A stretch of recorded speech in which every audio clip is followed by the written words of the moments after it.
trying to find my husband. You are a private investigator, is that correct? Who are you? Your new boss if you play your cards right. What the hell do you want? You're a cop. I need a consultant. My professional opinion is you don't exactly look like a professional. You have a motive? Two men end up in the belly of a croc. That feel right to you? Sometimes it's not so obvious why a person does what they do, but they take it to the grave. All we have is each other. Candice, hello. Hi, Jeff. Oh, thank you for joining me today to talk about Troppo. I'm about 4 episodes in. Oh, good. I love it. It is so exciting. Oh, And thank you. Thanks for watching. And it's funny because I'm watching the show and I'm like, they haven't mentioned Troppo. What does it mean? I mean, I'm just trying to. Oh, yeah. okay. So I had to Google it. It wasn't a long lost Mark's brother. I found out. So. But it's Australian slang for extremely angry or excited. Is that right? It's it comes from the word tropical. Up in Cairns, where the book is set and where the TV series is set, the heat gets so intense sometimes, the tropical heat, people go a bit crazy, and crime soars, and it's called going troppo.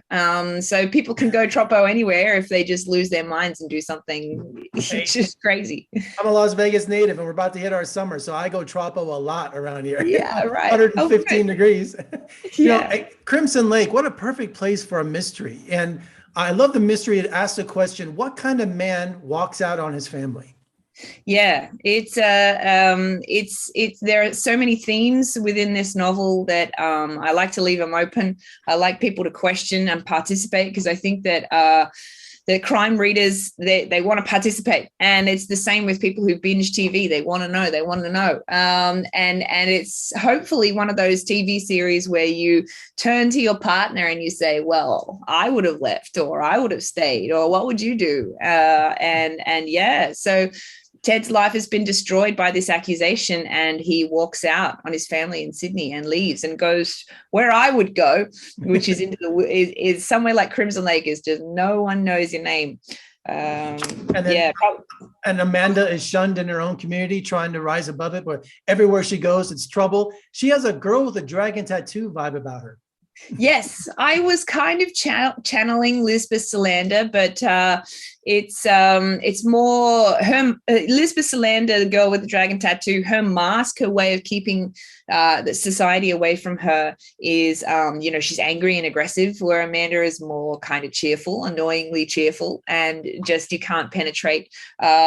She's the closest character I've ever written to me because I had this crazy childhood where my mum fostered 155 kids as I was growing up, and just being cheerful and trouble-free was my role as a kid because she's like, I have to deal with these kids, and so that can be hard. It can be hard to be cheerful all the time because you're squashing down all that darkness. Yeah. I'm just saying the least likely two people to work together to solve a missing persons case, an ex-cop and an ex-con, right?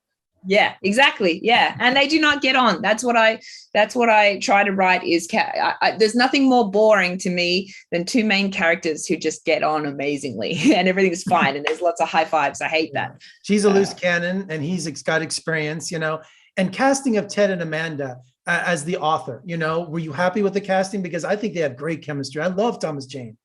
I love Thomas Jane so much. I've been watching him since I was a teenager. Crow, City of Angels. Well, maybe we won't tell him that. It'll make him feel old. I talked to him for The Punisher back 20 years ago. So I know. I'm really feeling my back is hurting me here. Pardon my cough. Yeah, Nicole Shamoon was a new person to me. I hadn't seen her in anything, but I did watch her audition tape, and just the way her and Thomas bounced off each other was just so great. It was magic. Yeah. She just embodies that character. And then when they asked me to do the interviews for this television show, I just kind of saw a little bit of it and I thought, wow, we're in Louisiana, we're in the Bayou, it's so exciting that we're in Australia, somewhere that I have no experience whatsoever. That just the backdrop and the setting just adds to the mystery and the danger, because Australia is a dangerous place, isn't it? It is. Yeah. And Cairns, where it's set, Crimson Lake, Cairns up there. It's a kind of place where anything can happen. There are jellyfish up there that will kill you. Everything's bigger. There are spiders that eat birds. Okay. And yeah. Well, that's dangerous. a great place magical. for a murder and great place to disappear, right? Yeah, exactly. It's the mistake of both of these characters is that they try to hide in this small town where all the focus is just in. So it's got a predatory feel to it, hopefully. That's not working out for them, is it? Yeah. No. and finally, are you happy with the transition from book to screen? Absolutely. I could not have dreamed of this. My big dream as an author was to have one book published ever. So to have this amazing TV adaptation, it's more than I could have hoped for. Well, I don't know how Troppo ends. Like I said, I'm only in the middle of it, but I hope there's a season 2 because this season so far is fantastic. So congratulations and let's talk again soon. Yeah, good. Thank you. Yes, let's do it.